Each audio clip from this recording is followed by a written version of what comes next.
Hey guys, welcome to PeppTalks. I'm your host, Lexi Cardoza, and today I am joined by two lovely ladies, Katie Hogan and Madison Castro. So are you guys ready to take a pep quiz? Yes. Yes? Okay. Favorite thing to do on the weekend? Oh, go to the pool. Have coffee in the morning with no one else awake. Amazing. What is something that your friends would consider so you? I'm very blunt. Okay. So, On Uber drives, I always like to sit in the front and ask the driver about like their dog if they have one. And then usually by the end of the ride, like they're showing me pictures of their dog and like all this stuff. I love it. It's great. Love that. Okay. Biggest pet peeve? probably when people chew with their mouth open. I hate that. When people say they're not hungry and then you order fries and then they lean over and try to eat your fry, I'm like, get your own fries. These are mine. I'm gonna eat all of them. Best Netflix series to binge watch? I love Peaky Blinders. Okay. I don't know. I'm a Friends gal. Classic. Okay, and worst piece of advice you have ever received? Do what you want. Maybe biology just isn't for you. Okay. And lastly, my favorite question, and it's perfectly fitting for this episode, what is one thing that you guys love about yourself? What is one thing? I am very honest. I always try to bring joy into the room. Amazing. Well, that was amazing. Well, I'm so happy you guys are here with me today. It is a very hot day outside today, but it's we're hot. going to make it through. So we're You on our can't feel self... it, but it is like 93 degrees. So hot. But we're on our self-love episode, and so today's all about talking about the journey you go on to kind of find yourself and ultimately learn to love yourself. And so, what does self-love mean to you guys? Personally, self-love is accepting myself for who I am, loving myself for what I've done in the past, forgiving myself for any mistakes, and wanting to be a better person in the future, honestly. Yeah, accepting all your flaws, all the good things about you, because, at the end of the day, the flaws come with the good things. Exactly. I feel like it's all about really kind of like finding that balance of like accepting the good and accepting the bad, but also kind of working on the bad to make it even better. And I think at the end of the day, it just comes down to really like loving who you are. And it's just something that does take a really long time. And you would think like, oh, loving yourself, it's easy because it's so easy to love other people. But why do you guys think it's so difficult to really like love ourselves? Or has there been a time in your life when you really struggled to love yourself? I think social media has a big effect on the way I see myself personally. Because when you go on Instagram and stuff and you see all these beautiful models and you're just like, well, I look Or like just walk around campus. Yeah. And you're like, I look like a toe today. Like, I don't know. I think social media makes it really hard for young women. Yeah, I definitely have to agree with social media. I actually didn't get social media till I was 18 because I was just so terrified of putting myself out there because and I feel like what you said earlier, like it's so easy to love other people and so easy not to see their flaws. But when you look in the mirror, I feel like you really are your own greatest critic. Mm-hmm. And there was a time in my life, the reason why I didn't have social media is because I just didn't like the way I looked in high school for certain reasons. And I think the biggest part of overcoming self-love is just loving and looking in the mirror and you're just like, I just love who I am today, makeup free or whatnot. And what do you think like it really like takes to kind of like get to that point where you're able to accept that? Like what was like your journey like to kind of get you from a place where I'm like, oh, like I don't really like what I see to, oh, like this is okay, this is me? I feel like for me personally, I started looking towards like my abilities and like what I could do as a person. And I thought about like everything that makes me me. Like what I can do, what I can bring to the world, like that is what makes me beautiful, not necessarily what I look like on the outside. Yeah, in high school I have an autoimmune disorder, so I was paralyzed and I had to spend a couple of months in the ICU and my whole body was like on a ventilator and I had to learn how to walk, read, talk again type of thing, and that followed me all throughout high school was the girl in the wheelchair, the girl in crutches, the girl with a half paralyzed face. And I avoided mirrors, I avoided taking pictures. Like my mom, like we were trying to make like photo albums. I just wasn't in any pictures because I just wasn't confident in who I was. But I think senior year, when I started to like regain, learn how to walk again and run, like I started to appreciate my body for what it could do, not what it couldn't do. And that's like the biggest thing. I was looking at what my body was accomplishing rather than what others validated what my body was worth. And I feel like a lot of times like we're really focused on labels, and we allow those labels to kind of define us and dictate who we are. Like I know for me personally, just kind of like growing up in a home with an addict and growing up in a home that there was abuse, like I always saw myself as like the poor homeless girl or the poor girl whose dad was an addict, and kind of letting that be who I was just really like took away the chance for me to get to know myself for anything else. It was always like, okay, well, this is who I am.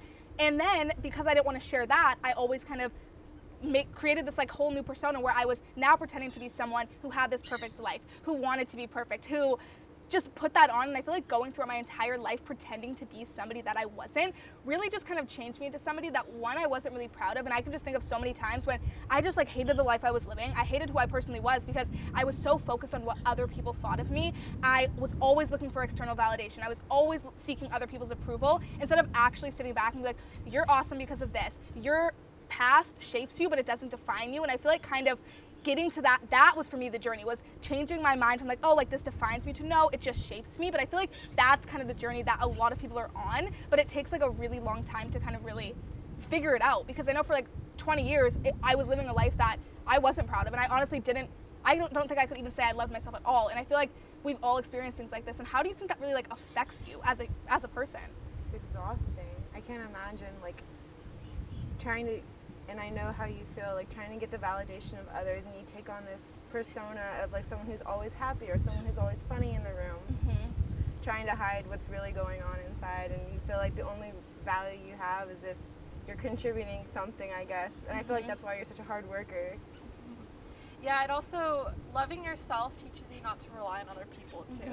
So like when you're happy with yourself, you can go out into the world and just be your own person and not rely on other people to validate you. Exactly, and I feel like a lot of it is too, like we're always trying to have these voids in us filled, whether you maybe grew up without one of your parents or you lived with your grandparents or whatever it is. I feel like if you're left with like this void, you're constantly going around trying to fill it, and that's the person that you're portraying. Because if you're in this situation, oh well, I don't feel loved, so I'm gonna go find somebody who's gonna make me feel loved. Or, oh, I don't feel worthy, so I'm gonna go find somebody who makes me feel worthy. And I think it's so easy to just kind of like get caught up in trying to please everybody else or trying to have people fill something that genuinely will never be filled. I feel like in those kind of situations, either the thing that you're missing needs to fill it, or you're just gonna have to find a way to really complete yourself. And I feel like a big thing is we're always looking for people to complete us rather than finding people to compliment us.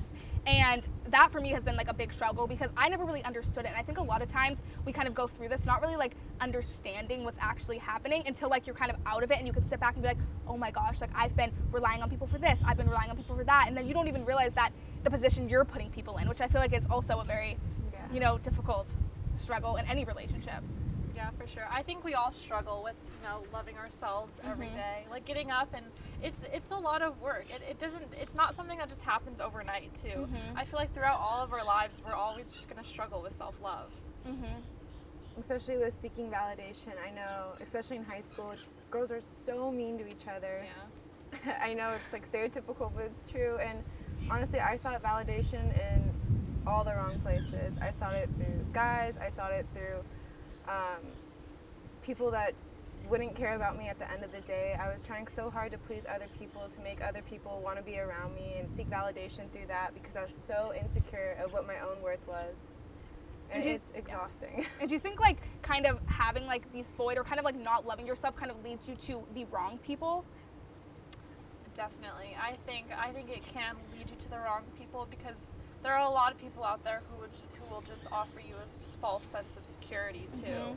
Like all we want as people is just to feel secure in life, and like when you go out and you seek that from, there's a lot of people who just don't understand.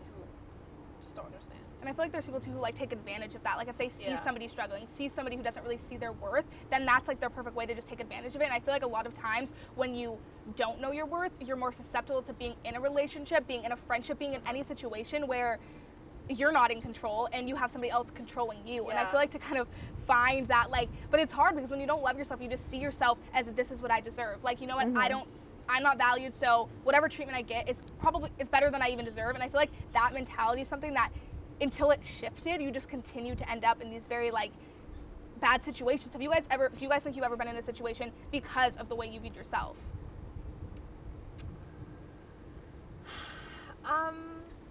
Yeah, so like the very first relationship that I was ever in was with someone who was a lot older than me. And I was just so young and so naive that like whatever this guy told me, I would just be so starry-eyed and I'd just be like, oh, of course, let's go do this, let's go do that. And that leads to like a certain kind of manipulation too. And that's when they try to take advantage of you and everything. And like they have like those kind of people don't have any regard for your feelings. Yeah, I definitely feel that with relationship and also with friends too. Like girls are already, I feel like every girl is like somewhat insecure in their own, and so they feed off of other girls being there to be there for them.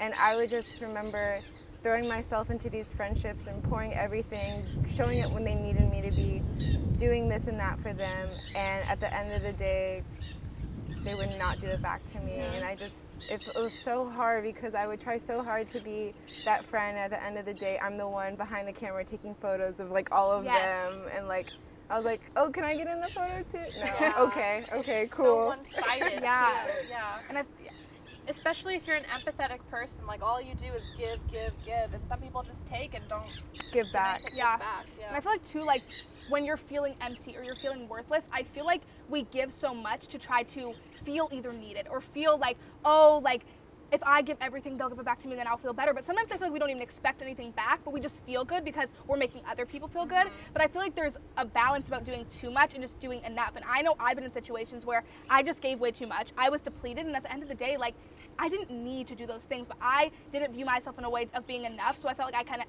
constantly had to prove myself. And I feel like by doing that, like, you're not really forming genuine relationships because you're just giving these people what they want, or you're acting in a way that they want you to act. And I feel like that's, for me at least, I lost myself every single time. In every relationship I've been in, friendship, whatever, I've always left the friendship not knowing who I was. And in this most recent case, when like I lost everything with them, I was literally just sitting there like, oh my gosh, like I spent all of my time focusing on what they wanted, focusing on what made them happy, that now I'm in this place where I have no idea who I am. I don't even know what makes me happy, and I literally am left with nothing. And then I'm sitting there like, okay, well, what do I do now? And I feel like you kind of have this choice of either run into another relationship where you're gonna have somebody complete you, or take the time to actually complete yourself. So then the next relationship you get into, now you're complimenting that person instead of trying to complete them, or vice versa. Yes.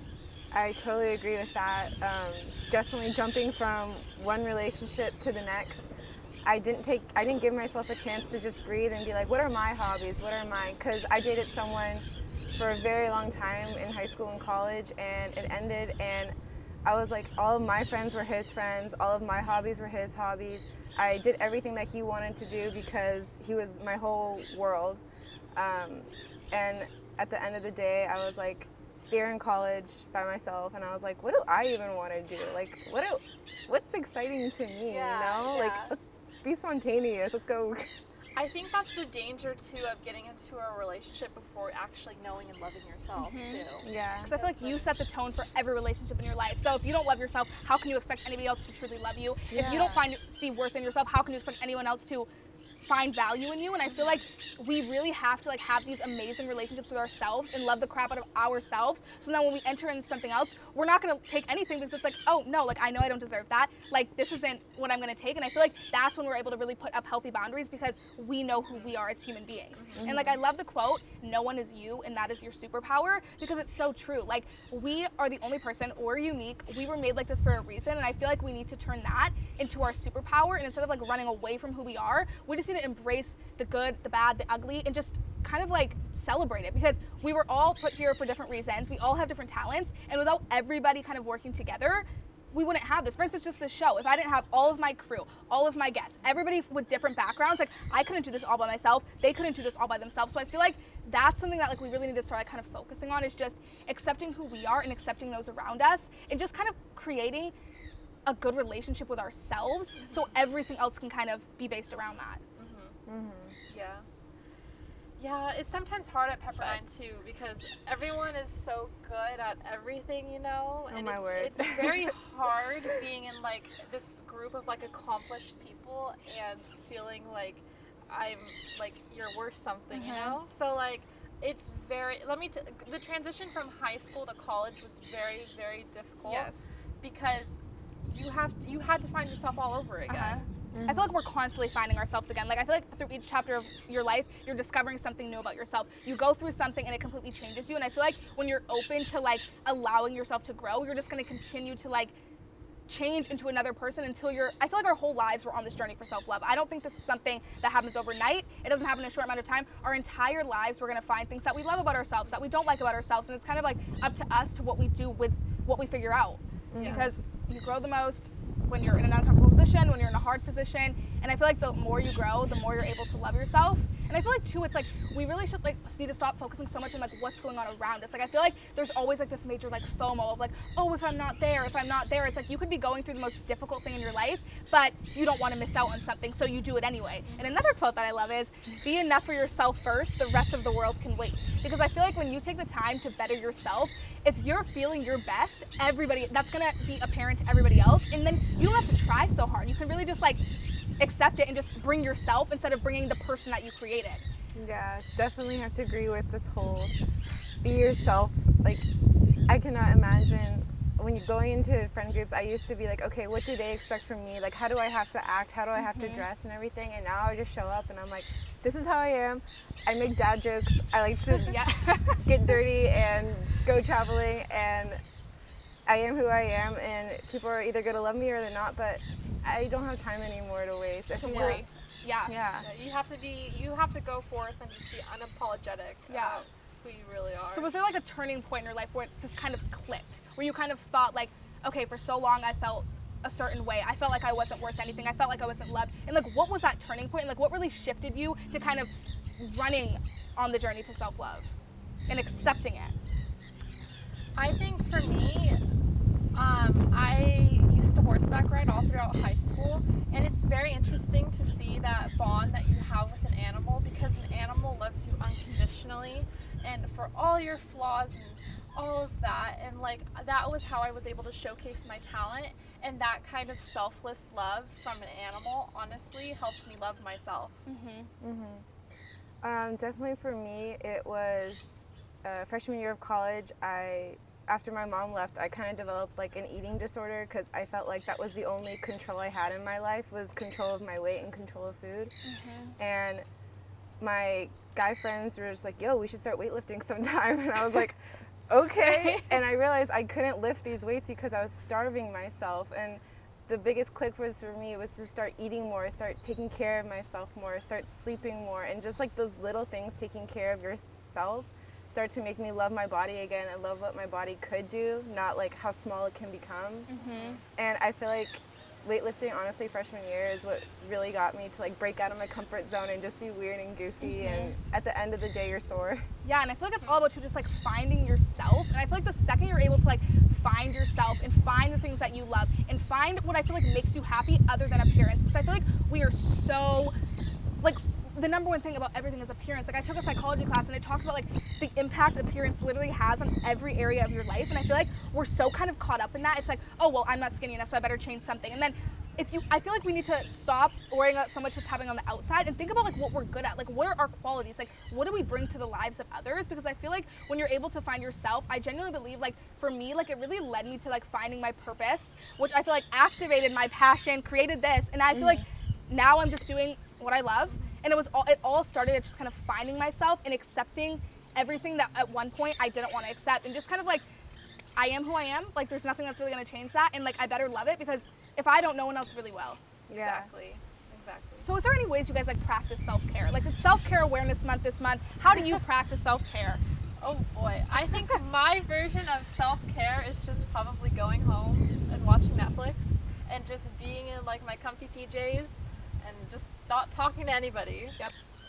I have like two versions of self-care. I love to run. That's really fun. Like, if I start my day in the morning like with a good solid run, like that is just, I know the whole day is going to be good after that. And I love to bake. So they kind of cancel each other out, where I run in the morning and then I bake at night. And honestly, my roommates don't mind at all. When I was in RA, I was known as Cookies with Castro, because I'd bake for my residents. I love that. Cookies with Castro. Yeah. What's your favorite thing to bake? Oh my gosh. Do you want to bake us So PeppTalks? You want to bake us something for the show?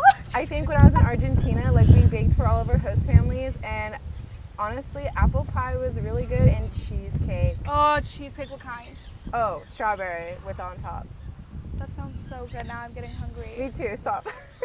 Well, I feel like for me, I feel like kind of doing what I love is when I'm doing what I love, I feel like I love myself the most. And kind of like, I feel like accomplishing goals or like working towards something and then seeing myself accomplish it. I feel like when I can look at that, it's really like, wow, like no matter what I've been through, no matter what has happened in my life, like I can create. I'm good at this or I'm good at that. And I feel like that's what I prefer to focus on rather than, oh, well, I look good today or like, oh, what am I going to wear today? It's more about like, well, who can I help today? Or like, what can I accomplish for myself today that I feel like really for me is just so like, it just changes everything. Yeah, one of the best things my aunt told me, she says at the end of the day, how do you want to be remembered by people? And I know it's so simple, but do you want to be remembered by the skinny girl, or do you want to be remembered as the girl who saw someone in the corner not talking to anyone at a party and you just talked to her and made her feel welcome?